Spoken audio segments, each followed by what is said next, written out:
का रे तो फिर आगे ले। हाँ तो भाई बड़ी बेदीन आदमी बाड़े थे, ना लोग के पिए देता रे या ना जिए देता रे। अरे ते चाहत का बड़े ये हमरा नहीं के बुझात हैं, पूरा मूड के सत्यानाश कर देले। आज तोर बंदूक अभी कमजोर बा, तोरा से लहंगा में फायर ना होई, जाके चिरई मार जो है। जौना से चिड़िया मरेले ना, वही बंदूक से कुत्ता भी मरेला, बुझाइल। जोधार। हाँ भाई। लागत आई धर्मेंद्र के पिक्चर बड़ी ज्यादा देखेला। हाँ भाई। सवेरे कहत रहो कुत्ते मैं तेरा खून पी जाऊंगा।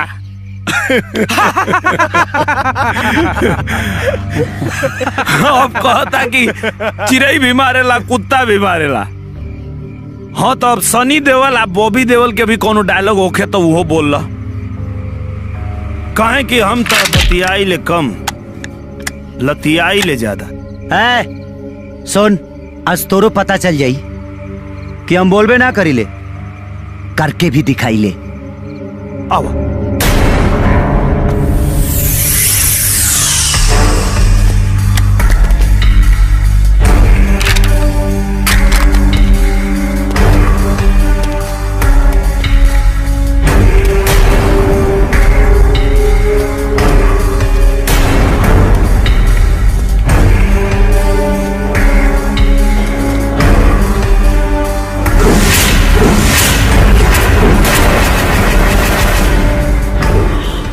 का भाई, जोश ठंडा हो गई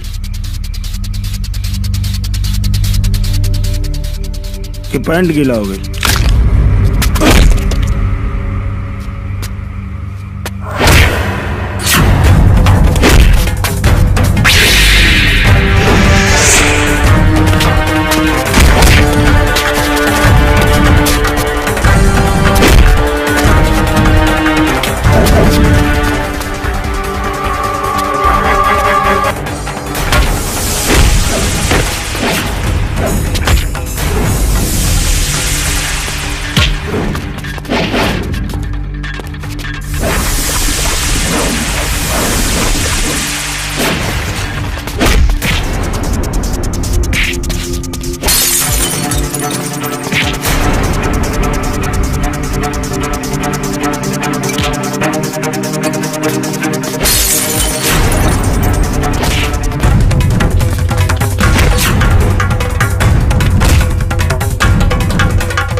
फिर कोनो मरद से झुराए की कोशिश मत करिए, बुझले।